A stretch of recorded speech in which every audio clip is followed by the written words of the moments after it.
Check the mic and make sure it sound right, boys. Welcome to The Game Changer by Empowerhouse Coaching, your podcast to master the mental game, elevate your brilliance, and build a legacy of progress and impact. My name is Amanda Escobedo. I'm your host, inner game coach, here to help you change the game. Welcome to episode 6. Time flies. We're halfway through, almost to 10. A couple shout outs. One, I should sound different. I've gotten a lot of feedback from many of my friends listening. Thank you. And more than just the feedback, I've gotten a lot of requests to help, like identify great equipment. And for someone that works with technologists, I feel like I should have more courage to just jump right into technology and all of this stuff. But it gives me anxiety. I'm like, I don't know what to buy. What should I use? I don't know. And more than that, like, I'm afraid to buy the wrong thing. And then secondly, the hardest part for me is setting it all up. All the QRGs, the quick reference guides, or the directions that come with it, my brain just doesn't work very well. So shout out to Daryl, because Daryl took the time to not only send me great links, but he helped me set up my whole shebang. So hopefully I should be coming in loud and clear. So thank you so much, Daryl, also best DJ in the world. And also just shout out to 2 friends. So Evelyn and Daniel, they just completed a freaking full Ironman. Full Ironman. That's like over 100 miles of stuff. It's a couple of miles of swimming, and then you're on the bike for, I don't know, a lot of miles. I think 100, maybe less, but a lot. Let's just say a lot of miles on the bike. And then after that, you're running a full marathon. And I was watching them through like the tracker, watching them, and I felt myself getting very emotional. It's like, why am I getting so emotional? Especially when I saw them transition from the bike to the marathon, because I had so much compassion. I'm like, they've already exhausted themselves to the T. And I sent them both kind of joking messages. You only have a marathon left. And it's kind of crazy to me that all of this ends with the marathon, mostly because running is the hardest part for me. And then watching them go through the finish line, like I saw a bunch of posts that I didn't even know that you could like watch them live somewhere outside the tracker. I don't know how that works, but just seeing them at the finish line. Then since then, I've been like obsessed with watching the Ironman handle on Instagram, just all these people that did the same Ironman and watching all their stories and their emotions. And I felt myself getting so emotional because, you know, one thing I really love about just being around like athletes, if you will. So I've invested in a very expensive gym, and then I've met just very athletic people. I thought I was pretty fit until I met all these people. And they always say you're the average of your 5. I've been wanting to get into these type of circles because, you know, I don't want to plateau, and I don't want, like when I was working out in my gym here in my apartment complex, I feel like I maxed out of like the itty bitty weights in my gym. And I was like, I'm so strong. And I am, but going into this nicer, more prestige gym, if you will, that has all these bigger weights, more than these bigger weights, a lot of people that choose to invest in something like this have a lot of goals related to fitness. And I've never really had fitness goals. So I jumped on the fitness journey just later in life, probably my early 30s is when I started figuring out a rhythm, but I've never had a purpose behind my workouts. And so meeting people at this gym has been very inspirational for me because a ton of people run a ton of marathons. They do all these bike tracks. They do triathlons. And it might sound super silly, but, you know, I'd never even really understood what a triathlon was. And then even Ironman, of course, I've heard of the term the Ironman, but I never really looked it up to understand what it was. And my friend Evelyn has told me she was signing up for the full Ironman multiple times, but my brain didn't click that. I knew she did like an Olympic one, a smaller one, and then she did a half. And then she sent me a really cute postcard. I was like, follow me for my first Ironman. But it didn't register she was doing the full, and I could not, when I finally like was like, you're doing the full? She's like, girl, how many times have I told you? I just didn't believe it. Maybe she told me, but I don't think my brain clicked how like she was doing the full and what the full actually meant. Like over 100 miles of stuff is what I say. And so now it's a goal I want to eventually do. And I think that was another thing that I was becoming very emotional about, because as I was seeing all these people going through the finish line, it just it just really triggered me inside. It's something that I want to be able to do. And last episode, you all heard me talk about what I love about jujitsu is, choosing to do hard, honestly, choosing to do hard and suck at something, and then figuring out how to navigate and get better, get into that flow state. We all have that flow where there's just innate things that we are naturals at.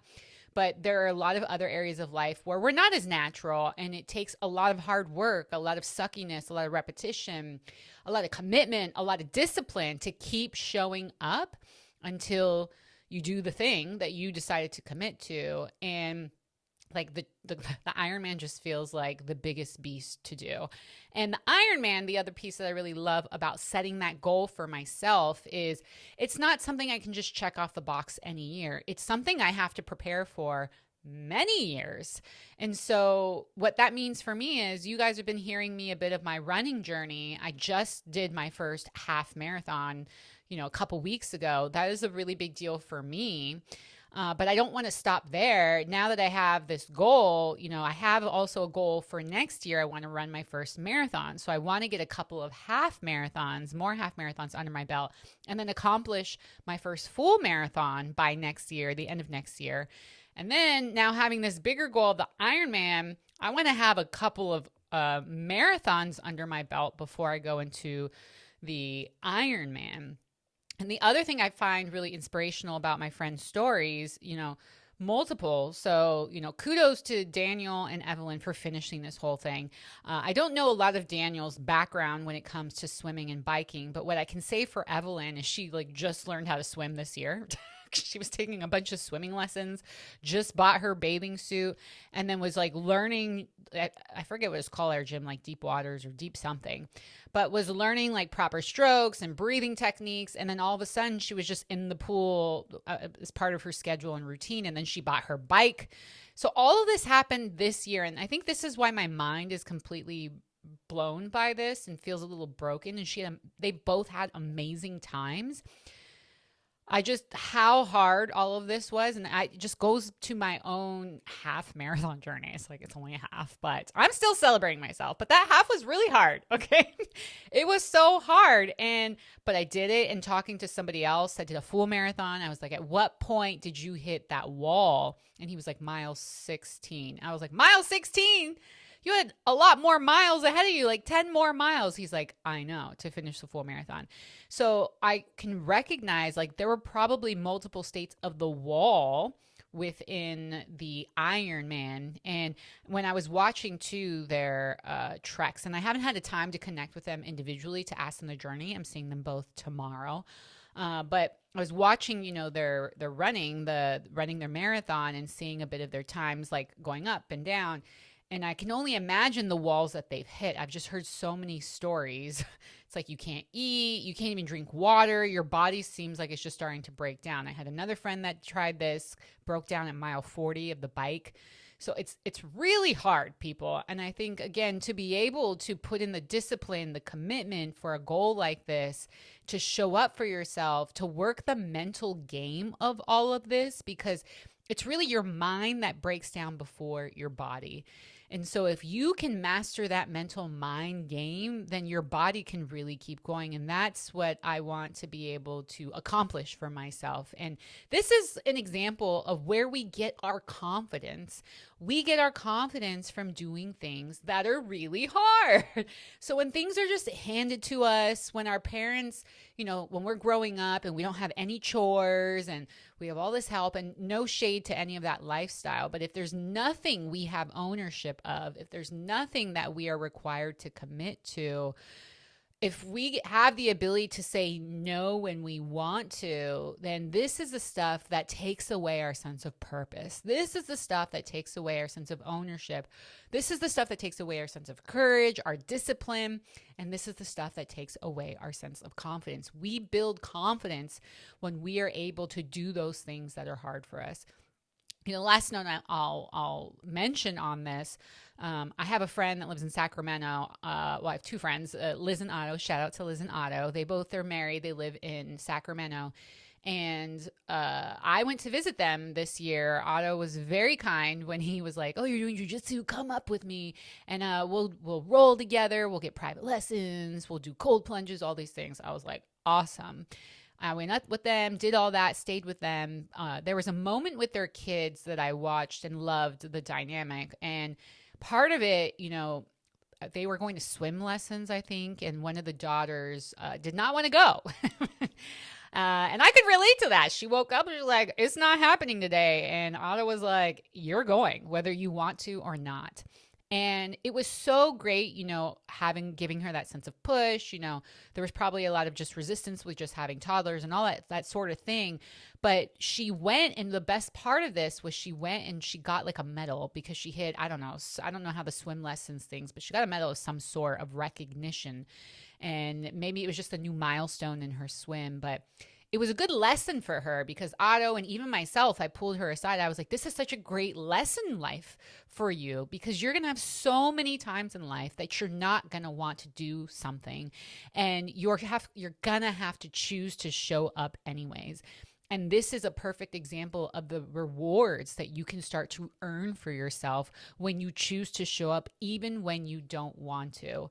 And I was talking to her even more. I was like, "You think your dad wants to wake up at like 3:30 to go on a run at 4 a.m. or whatever time he gets up? You think he wants to wake up early to jump in cold water in the river because he's also doing triathlons?" No, but we do it anyways. And this is where we build our confidence every time we show up for ourselves. A lot of the time we're showing up for other people. We put other people first. It's a lot easier for us to have a sense of purpose in other people's lives. But a lot of the time we're putting our needs, our desires, everything on the back burner. And especially too, if what we're looking to achieve looks like a big mountain. And this is where you'll hear me talk about, again, getting into that sense of flow requires us, one, to let go of expectations. And a lot of time letting go of expectations means we have to change our relationship with time. Because a lot of us, when we're setting these goals, we have these all or nothing mindsets and we expect to achieve all this within a limited amount of time. And it takes time to achieve what we want to achieve, because I believe a big purpose of life is not achieving the goal. A big purpose of life is who we get to become in the process of achieving that goal. And that's another thing I've really had some deep reflection. It's so crazy how many reflections and insights I've gotten from my two friends' experiences of accomplishing their own Ironman, because I really, again, was starting to envision myself crossing that finish line. And part of starting to envision myself was not just like watching myself be like, "I did it." Yeah, that is something I'd be like, "Oh, I did it." But it would also be just the feeling of reward and who I had to become to achieve that. And so I'm really looking forward to meeting her one day, the person that has to put herself through hell to achieve that, but put herself through hell with a sense of purpose. It's doing hard. And here's the thing, there's a lot of hard things in life, right? It's about being intentional about the type of hard that you're choosing. There's the type of hard that keeps us stuck, and type of hard meaning we're not making the hard decision of either quitting the job that's out of alignment with us, getting out of the relationship that's out of the alignment with us. We want the easy road, so we just stay stagnant, stay coasting in these relationships, stay coasting in these jobs, whatever it is. And that feels easy, but the heart is building. Every single day, your soul is out of alignment with your possibilities, what it knows that you're capable of achieving, what it knows who you're supposed to be showing up and being and growing into. That's a different type of hard. It's a daily nudge of hard. Every single day, your soul is just tapping on you, reminding you of what you're capable of, and you're choosing not. And this is where we don't want to hear that. That's the anxiety that starts to build within us. We don't want to feel that. And that's when many people start to tap into a bit of either, overeating, over drinking, binge watching Netflix. We're using all these different things as escapisms drugs, because we don't want to feel that little tap of anxiety that's telling us something is out of an alignment. And so the other side of hard is choosing to get curious of what is this anxiety from. The other side of hard is setting these milestones, these goals, these things that feel impossible. Like, I can't tell you how many times and how many years I have told myself that I am not a runner and my body is just not built for me. And it's been taking me years to rewire that narrative and start to identify differently. And a lot of the time, the brain doesn't want to identify as something because you don't have the evidence yet, right? And so you have to start kind of tricking yourself and choosing to identify anyways and let the evidence follow. And again, these are choices. And so I'm all about choosing hard because it teaches me how to do hard. You know, when you become more and more successful, you don't have less problems. You don't have less problems. You have bigger problems. But I like to think of problems not as actual problems. They're areas of business and life and health and relationships that just require your attention. So stop avoiding what needs your attention. That was a little bit of my rant. Shout out again to Daryl. For my equipment. Shout out to Daniel and Evelyn for their Ironman. A little update on my jiu-jitsu journey. I think I told you guys last week or the episode before, I've been doing a couple different VIP lessons. I still suck. I have not gotten better. Today, I just felt so defeated. Today I went to class at 6 a.m. and today was no gi, so you didn't have your cute little outfit, is what I call, with the belts and all of that. It was no gi, so you're in Under Armour, and I just, like, everything I learned, my brain just completely left. And I'll own why I sucked. I didn't come in with intention. I should have walked in watching my videos and been like, kind of started to replay the moves in my head. And I kind of just went in and was like freestyling again. So without that intention, I'm learning, this is where I start to lose my confidence. And so I own how I showed up today. I could have showed up better. And so today was just a big reflective moment. And part of sucking too, I mean, you get injured. This is the spazzy white belt. My wrist did a thing, my neck, I rolled my body over my head, which you were supposed to, and rolled through like a neck, but like a piece, I rolled the wrong side. Something happened. And I heard my entire neck go, a lot of cracks. And I was like, I hope that's the good kind of cracks, like the chiropractor cracks, where it's like a sense of release. Luckily, I'm okay. I did see the chiropractor today. I had a foot thing happen today, but just quick update. I still suck. But this is a part of the flow, and part of the flow is choosing to show up anyway and humbling yourself and just showing up, being committed, learning, pivoting, adjusting, showing up, sucking, failing, falling. You know the drill. That's where I'm at. So let's get into some topics, a little bit of topics today. So I only have 2 stories to review for you. Number 1, I wanted to unpack what I consider a creative story. And what I call a creative story, so just again, background on my background. I am a coach, an inner game coach is what I consider myself, and I really specialize in cultivating creativity in business. And creativity in business, as a reminder, you're like, what does that mean, creativity in business? Like, creativity is really just an approach to life. Everything is a creative process. And I like to say creativity, the way I'm defining it, it's really just a figure-outable mindset. It's when you're coming up against a brick wall of frustration, you're coming up against that anxiety that you have, you're coming up against some type of trouble within business, all of a sudden funding got cut, the goal hasn't changed, so now you got to get creative. How do we achieve that goal with less resources, right? So that's a creative process. The plan didn't go as planned. If you're feeling that anxiety, a creative process is getting curious to understand where's that anxiety coming from and how to solve for that. And likely, whatever you're doing to try and solve for that, you probably won't get the desired outcome you're looking for. Similar to injuries. I've been working with a new injury from running, and I have been having like sciatica on both sides of my glutes. So every time I'm trying to sleep, And I'm just like, where is this coming from? What's the root of it? Is it in my glutes? Is it in my hips? Is it in my lower back? Where is it coming from? So I've just been curious, trying to find all these different things, trying to find all these different hot spots. Saw my dad as an example, who's a certified massage therapist, stretcher, saw my chiropractor. Kind of helped, but we have not found the solution yet. We have not found the root of the issue or the solution. This is a creative process. And so I want you to start understanding, and fundamentally, everything is a creative process. Any challenge you're coming across. And so come back to my injury. There are many people in life that are like, well, I just can't run because I have this hip thing, right? Oh, I just can't run because my knees. You hear that stuff all the time. I have all of that stuff. The difference is, with many other people that choose to continue on the journey, that the running, the sports, whatever it is that they're looking to accomplish, it's rehab, right? But part of rehab is a creative process. So you have to get curious of what is the root of the issue and then try to support that. And so, but that takes time. And right now I'm not in a place to give up. It's just about getting curious, listening to my body, being in tune and being creative and adapting, trying different things, sees what's working, sees what's not, and then pivoting. That is a creative process. And so when we come into business, again, especially now in the AI world, right? In the AI world, you keep talking about how it's going to change the future of the workforce.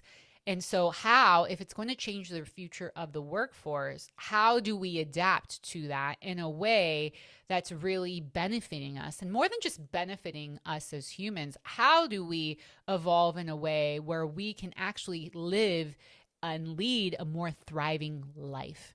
And this is a powerful question. Creativity always starts with the question. You will hear that from me every single episode. I promise you.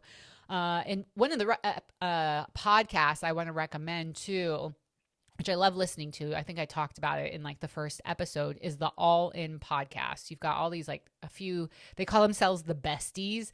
It's these tech entrepreneurs, billionaires. They have their own podcast called the All In Podcast. They had an All In Summit I went to that was so great, man. Phenomenal people, phenomenal speakers. But I love listening to their podcast because they talk about politics, geopolitics. They talk about real world problems, tech problems, whatever it is. And they always lead with a powerful question. So I love listening just because of the questions that they ask. They have very curious minds. And part of the curious minds, it's very energizing. It's full of possibilities. It's very disruptive in a way of thinking. And it really reframes fear out of fear. And it brings us into innovative, new possible solutions. And so that's what I hope to do here. I'm not necessarily going to talk about world problems and we should talk about them together, but I want to, with some examples, highlight some articles where I do feel like maybe there are real world challenges happening and there are real problems that are solving for them. And I want to break out some of the creativity tools that fundamentally have potentially driven us into these type of solutions. So that's a little context of what got my attention for this particular article that I'm going to be sharing. So this article that I came across, it's called, "Would You Apply for a Gig at Your Full-Time Job?" And I was like, what an interesting title. Caught my attention immediately. And I was like, let me click on that. So would you apply for a gig at your full-time job? The reason why I thought that was interesting and it caught my attention, gig work. Gig work is generally like temporary work, contract work.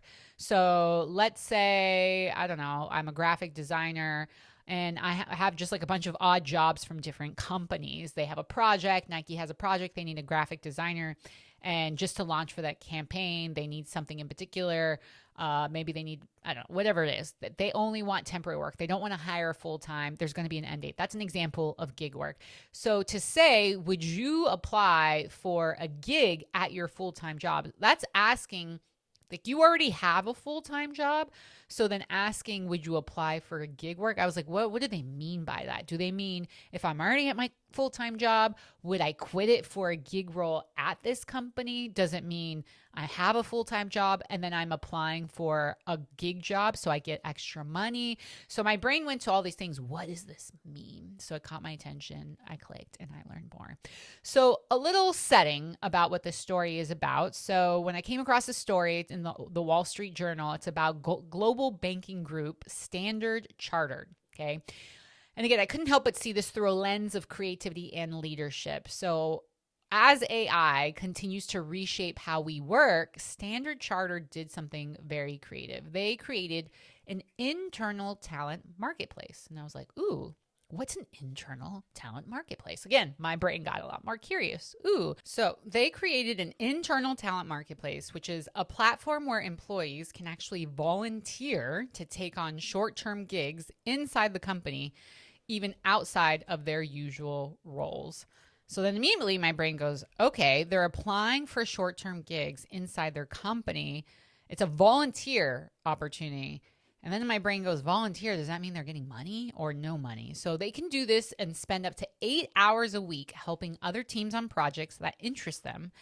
But they don't get paid extra. So going back to my question, I was like, do they get more money? They don't get paid extra, but they do gain experience, exposure, and new connections. So kind of like networking visibility across the organization. It's completely employee driven. People choose to opt into this program, the Talent Marketplace. And this choice has actually sparked something very powerful. 60% participation. That's a lot. 60% participation and over $8.5 million in new project value since 2020. Think of that, $8.5 million in new project value since 2020. And that's no additional cost to them. They didn't have to get more overhead, hire more bodies to get that value. So what problem were they trying to solve with building this internal talent marketplace? So the problem they were trying to solve, it wasn't purely operational from my perspective. I believe it was very innovative in their solutioning. So in the world of work, as I mentioned before, it's changing faster than ever, especially with AI.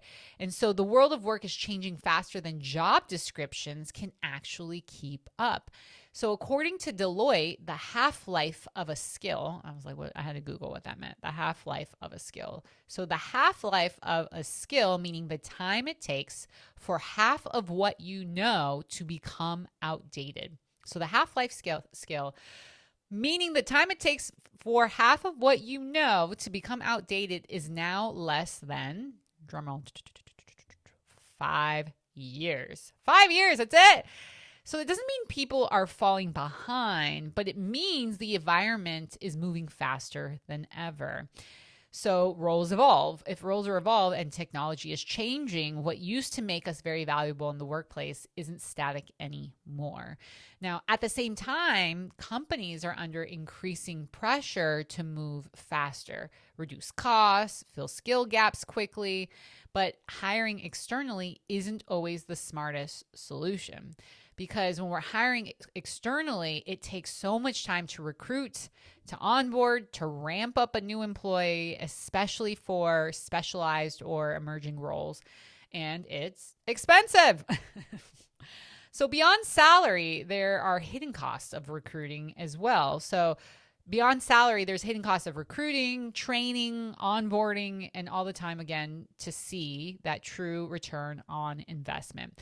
So the real question, coming back to questions, open questions, the real question is, how do you evolve a workforce in a way that allows both work and the people to grow, to stay engaged, relevant, be inspired without having to constantly hire externally every time a new skill of need emerges in this ever-evolving world of work?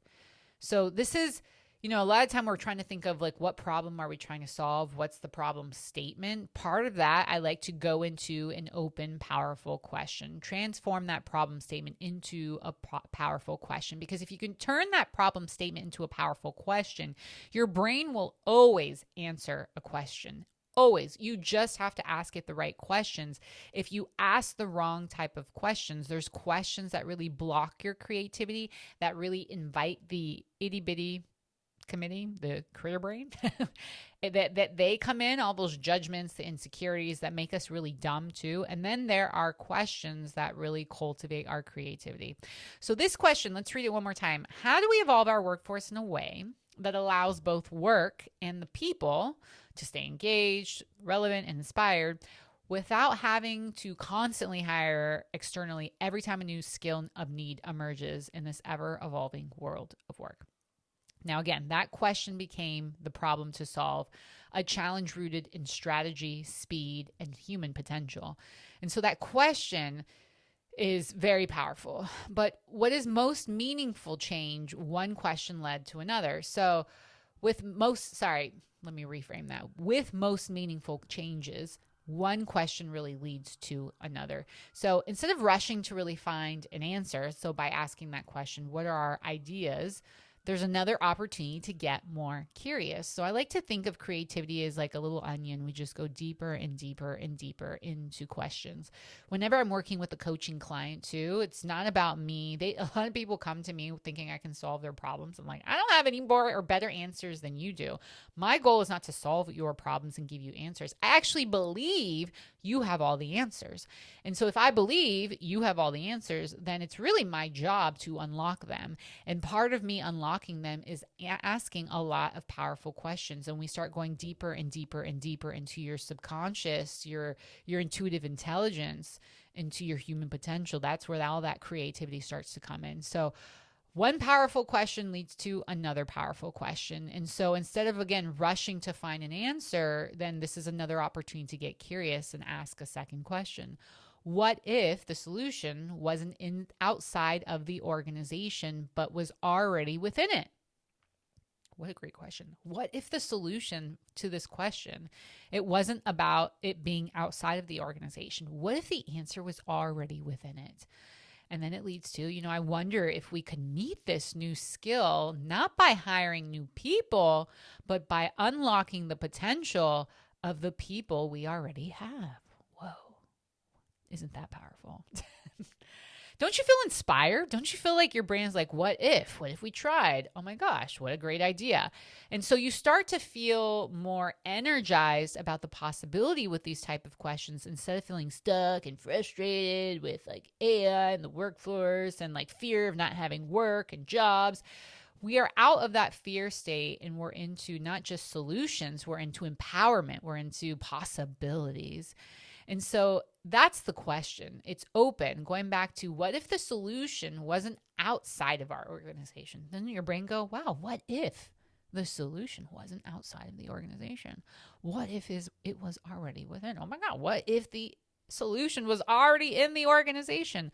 And then your brain goes to, I wonder if we could meet new skill needs, not by hiring new people, but by unlocking potential of the people we already have. Now that question and statements folding into it is so open, so curious, so full of wonder. It doesn't assume we already know, right? It invites exploration. This is why these questions are so good. It's the kind of question that energizes what you think.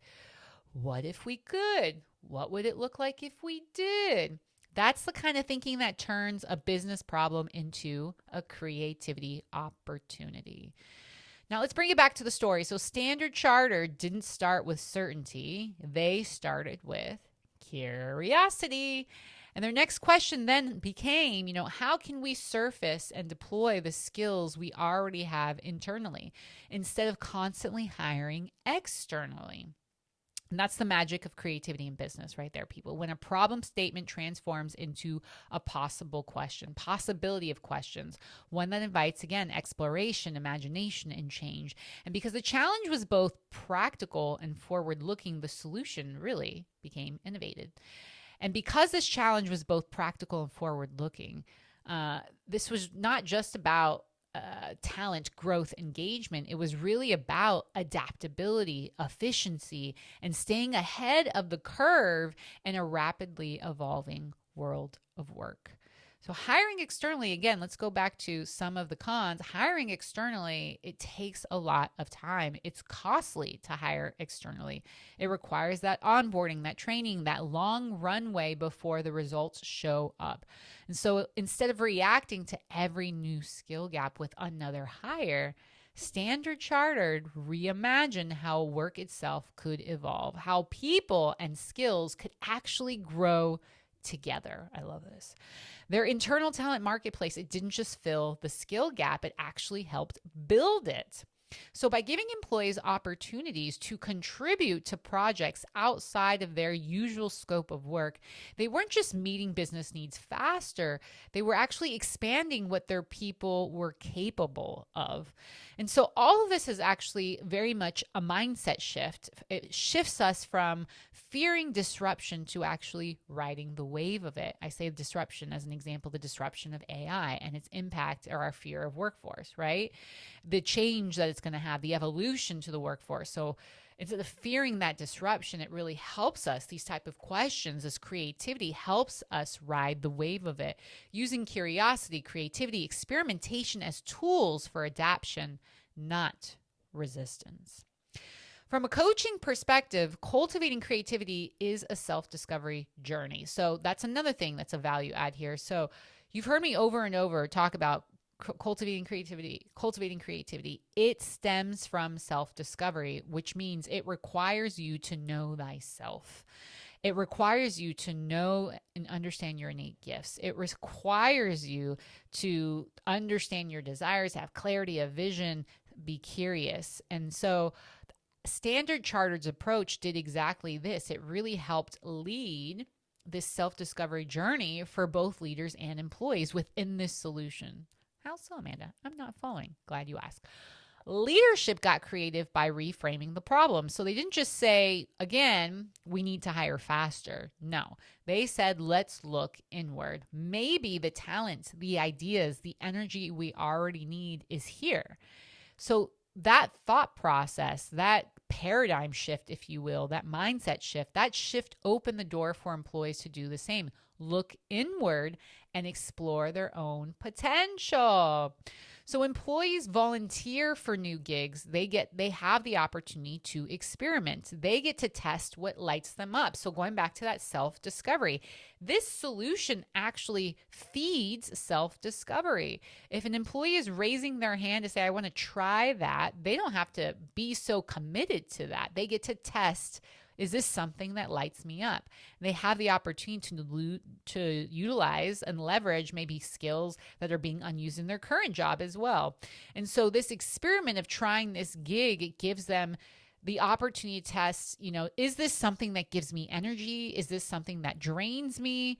Is this a challenge that I actually enjoy? Is this something I want to learn more of? And when people operate from that mindset, which that mindset is really a mindset of I get to do this versus I have to do this, you're being pushed into it, it changes everything. That mindset is the core of blocking creativity or fueling creativity. And so the I get to is the fuel. And this is where when you have that mindset and the ability to be attached to something that you enjoy, you're curious of, this is where ownership comes into play. This is where engagement increases. And this is really where creativity is born. Now, another highlight I want to kind of give credit to this solution, the talent marketplace within this company has built. In the HR world, for learning and development, for really growing people in their careers, there's what's called the 70-20-10 model. And really the foundation is how we grow and develop people. Most people, let's say they have a high potential, they want to grow into a leader, maybe they want to grow into a senior engineer, whatever it is. Maybe someone wants to evolve into an engineer from a different group. Generally, the first thing that managers come to HR for, they raise their hand. They're like, do you have a training for this? Do you have like some type of technical skill training to help this employee? Whatever it is. They go first to trainings. But what's fascinating about this 70-10-20 model is it actually frames the training aspect of our development at a lower score. So the 70-20 model actually says 70% of our learning happens on the job, through on the job experience. From example, stretch assignments. So this talent place market is that opportunity to give you on the job experience.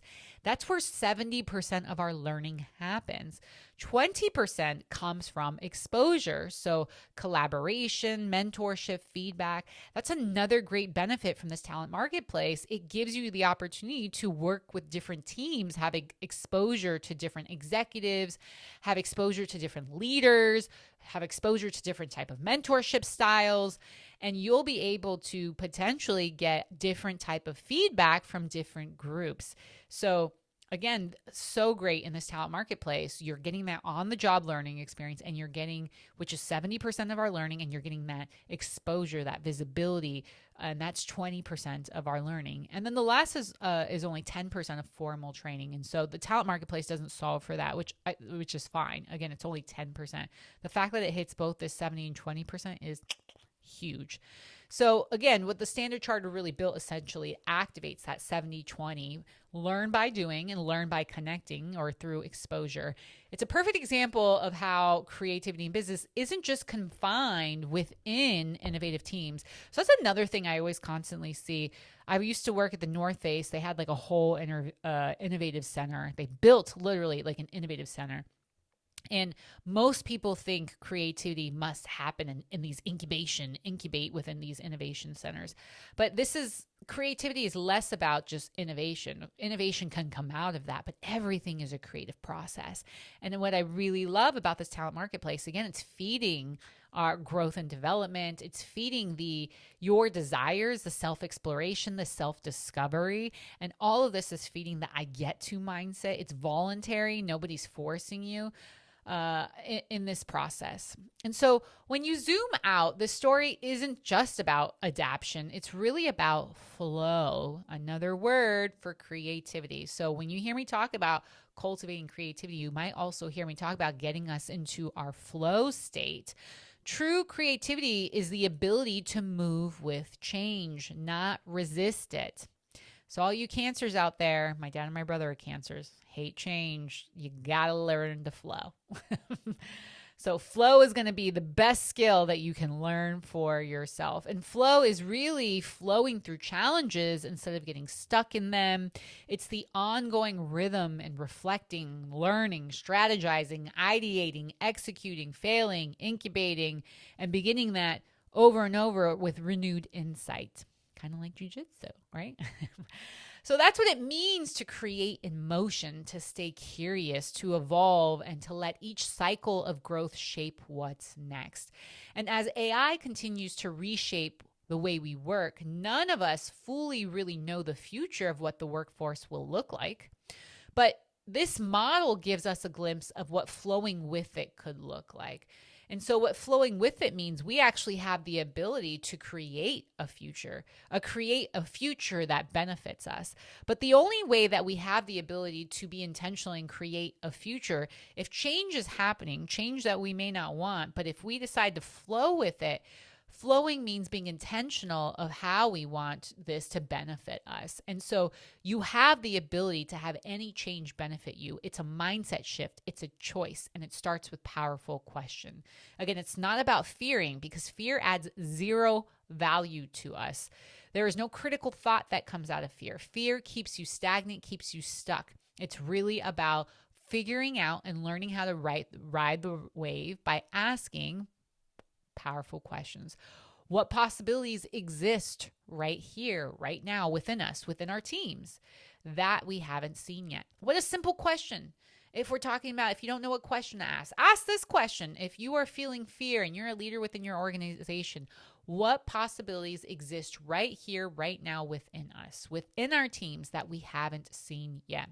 That's what creativity in business truly is. It's a continuous journey of curiosity, of courage, of reinvention.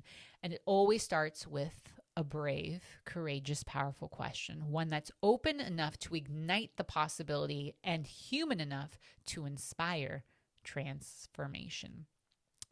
So, quick summary of some of the coaching tools, or from a coaching lens, takeaway from this article.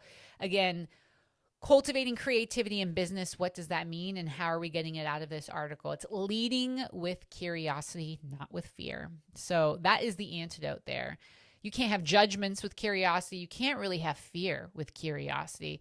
You can get curious of the fear. And if we think about exactly as AI transforms work, what curiosity cultivates that creativity for us, that solve our ability to flow, whereas fear blocks it. Now, another takeaway from this, again, you'll hear me say this over and over, is open, powerful questions are what expand the possibilities. They're what cultivate our creativity.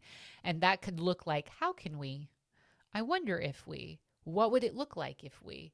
We're inviting experimentation, ownership, and innovation with these type of questions. Another great takeaway is really learning to adopt the I get to mindset. And so within this solution here, I'll say this story, what I'm trying to highlight is this talent marketplace. Actually, this program actively cultivates the I get to mindset because it's a voluntary program and they're not even paying people for more money. So you know it's an I get to mindset if you're volunteering for more work. You already have a full-time job and you're volunteering for more work. Now that is a true I get to mindset. But I think my question to you would be, how do you cultivate an I get to mindset for yourself? And sometimes there are things that you're super excited to do where you have this I get to, but not everything is an I get to. I like to say within the adult world, we have the 3 R's. There's our responsibility. We do something because it's a responsibility. I have to pick up the kids, I have to do the laundry, I have to wash the dishes, all the I have to's, right? We do the second R, we do something for reward, right? So I might do something for that promotion. I might do something for, more money. And then recognition. We might do something to be recognized and to be praised. And so those are all the adult R's. And those are things that we have to do on the day-to-day. And if you have the mindset, you just heard me say those are the things we have to do on the day-to-day. So those things that you have to do, you have to get very creative and intentional with figuring out, how can I transform this from I have to I get to.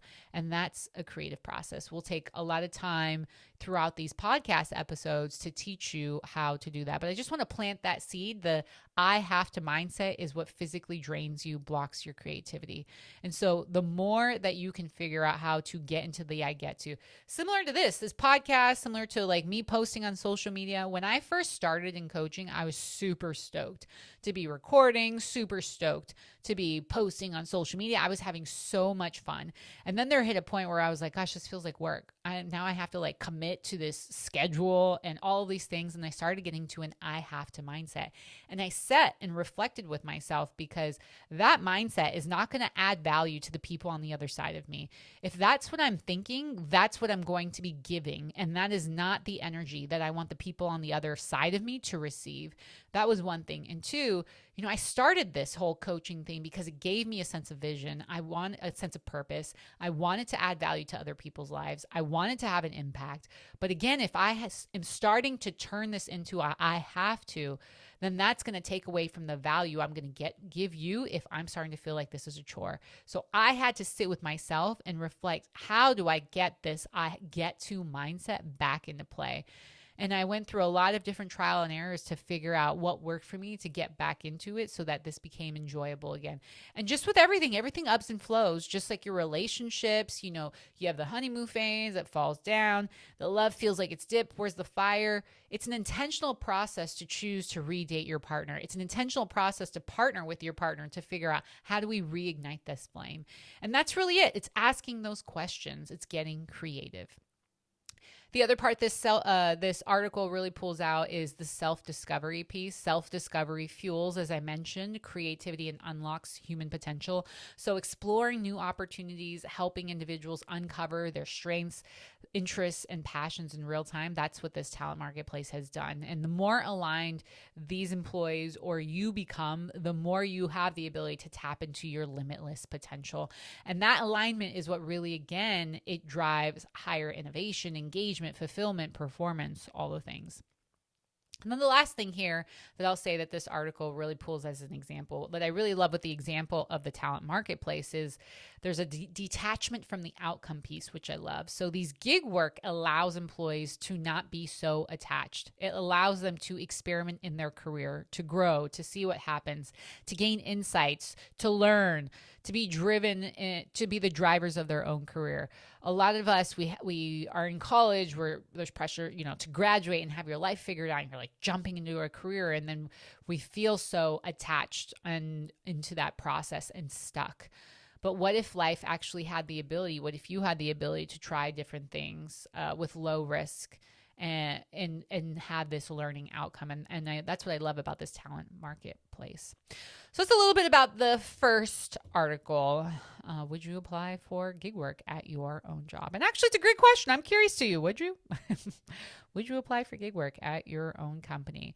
I think it's a great idea. And the last note I'll say is, especially working in HR for so many years, many employees, they're asking for opportunities, they're asking to be grown, they're asking to be development, and immediately they're asking to be paid for it. And one of the things that's a rude awakening, especially for early careers, that we have to teach them is like, this is an opportunity for you. You don't have the experience for this. We are giving you the experience in this process and putting you on this project, having you get visibility with these executives being new is even a risk for us, but we want to help enable you, create a safe space for you to stumble and fall, give you feedback so you can course correct. So this is a choice you can choose to take on. It is more work for you, but if you want to grow in your career, there's a give and take. And so it's just something to think about, folks. And that's what this talent marketplace does. All righty. What is the second article that we've got for you? So the second article that we've got for you, headlines, you might have heard of this recently. The headlines are: a cargo aircraft skids off a Hong Kong runway in the sea, killing 2 airport workers. So this Hong Kong cargo plane crash and the culture of accountability, that's really what this article is about. So there was early Monday morning, I don't know if it was this week or last week, a Boeing 747 cargo aircraft operated by ACT Airlines, leased by Emirates, I don't know, skidded off the runway at Hong Kong International Airport and collided with a security patrol vehicle before both actually plunged into the sea. Very sad. The 4 crew members survived, but the 2 airport security workers in the patrol car tragically lost their lives. So this incident occurred around 3:50 a.m. after a flight from Dubai. Weather conditions were reported as suitable, and no distress calls were made before landing. Investigators are underway. Hong Kong Air Accidental Investigation Authority has classified the case as an incident and is examining multiple factors. So from systems and operations to maintenance and communication. So these are all things that they're investigating to see what is the root of this crash and this accident. So far, no cause has been identified.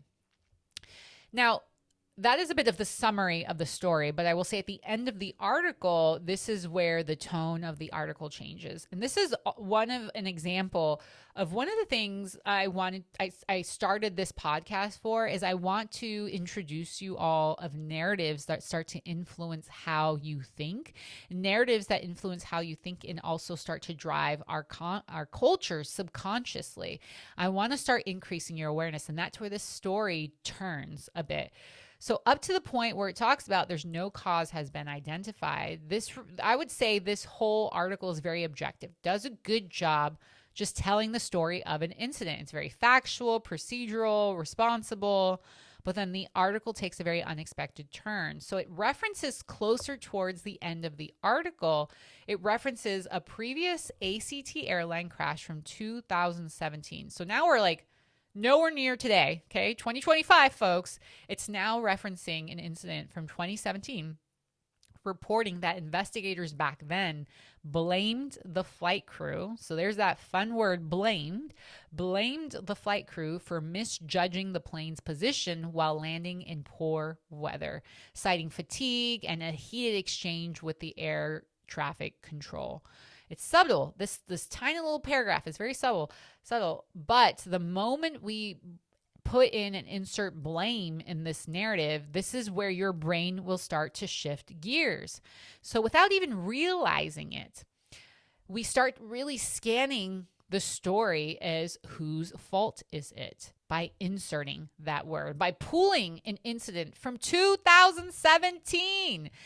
So it's really starting to trigger in the brain who messed up, who's responsible, who's to blame.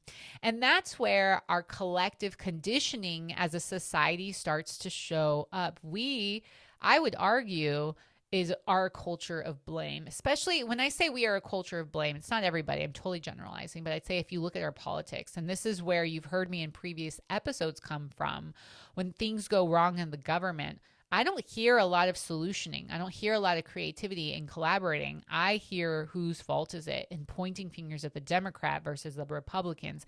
And this stems from our top leadership, the president. And it's not just our current president. This is a narrative and a culture that we have had for decades within the US government. So this article I want to highlight isn't political at all, but it does reflect something very deep within our culture. We live in a society conditioned to lead with blame. And if you don't feel like you live in that condition, which is awesome, I just want to highlight these little notes that have the ability to influence people subconsciously.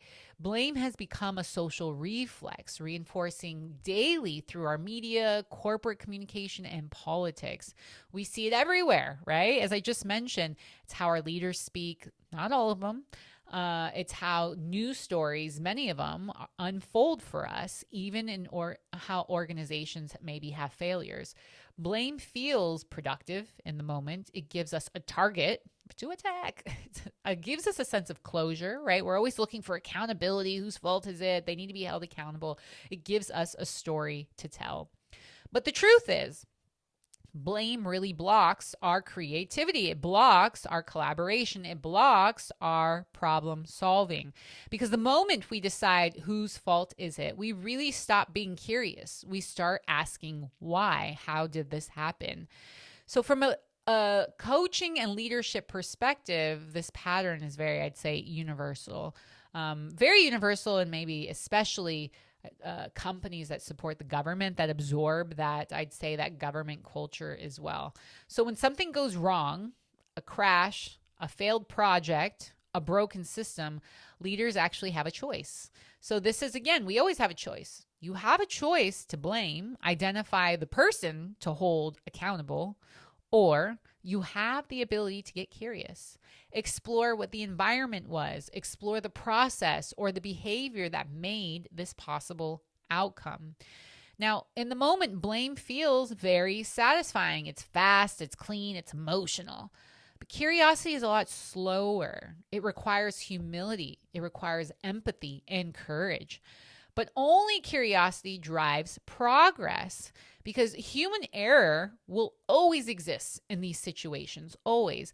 But what defines real leadership is whether we design systems that can anticipate it or cultures that punish it, right? We don't want the punishing type of culture. When leaders respond to a crisis with curiosity, they really respond and unlock creativity. They transform that fear into learning and a mistake into a movement. Now, if you zoom out of this article a bit, it isn't just about aviation. So that's the problem that we're solving here, or the problem that occurred, a crash, aviation.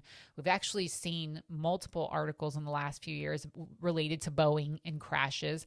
And a lot of those articles are really whose fault is it, looking for someone to blame. It's about, I'd say, if we zoom out from my perspective, this article is not just about aviation. It's really about how culture learns or doesn't, learns from our mistakes or doesn't learn from our mistakes. In aviation, blame doesn't just create fear. It actually creates safety risks. When people are afraid of being reprimanded, and so that's when I'm speaking of fear, their fear of being blamed, right? Being punished for something. When people are afraid of being reprimanded, they stop reporting concerns. They stay silent when it most matters. And psychological safety starts to disappear. And without it, so does proactive problem solving. In politics, blame breeds division. It turns dialogue into defense and curiosity into combat. In organizations, blame can breed silence. Teams stop speaking up. Innovation stalls, and growth gives way to self-protection. Blame targets humans as the problem. That's another thing. Curiosity is looking for the root of the issue, what behavior occurred, what system is not working for us, right? But when we blame, the only way to solve the problem is to remove the human, because the human is the problem. It never actually reaches the root cause of the issue. It creates an illusion of accountability while leaving the system unchanged. That's the huge risk here. We don't have any learnings in this problem. We still have a system that doesn't work. And this challenge, this crash, as an example, can occur again. Blame also protects the ego. Curiosity protects progress. Because curiosity doesn't make excuses for mistakes. It investigates them. It asks what failed instead of who failed. Very different. And that's the foundation of every culture that evolves and stays safe. Now, the human element of this, and even in aviation, an industry built on precision and safety, the human experience remains at the center. Fatigue, right? Stress, communication lapse. They're all signs of weaknesses. They're a part of being human. It's part of the human experience. So the real leadership question in this, creativity always starts with the question. The real leadership question becomes, how do we build systems that protect us from being our most human in the wrong moment? So that really means, reducing fatigue, improving communication under pressure, designing relationships rooted in psychological safety, because every cockpit, every team, every boardroom really depends on trust. And in aviation, without that trust, we have larger safety risks. Now, the investigation into this crash, I want to remind us all, is still ongoing, and the facts will eventually surface. But even now, the story offers a mirror for every leader, because how we respond to failure with blame or curiosity, it shapes everything that follows. So the next time something goes wrong, whether it's a misstep, whether it's a missed goal, a moment of misjudgment, let's pause before we start pointing fingers. And let's ask instead a powerful question. What might have driven this outcome? What system, behavior, or assumption made this possible? What can we redesign to prevent this from happening next time? There's a million questions you could ask, but these are some Kickstarter questions. Because again, creativity does not blame. It lives in curiosity. It lives in courage and in the willingness to ask better questions, especially when the world wants easy answers like whose fault is it? That's where leadership, real leadership, begins. The courage to just lead with curiosity. That's all I've got for you, folks. My name is Amanda Escobedo, and you've been listening to Game Changer. If today sparked insights, ahas, or new perspectives, I'd be oh so grateful if you subscribed, left a review, and shared this episode with at least 3 people in your network who are ready to master the mental game and unlock their potential. Your support helps others discover this resource and invites them to be the next game changer. Join me next time for another conversation on leadership, culture, and creating impact that lasts. Thanks for listening.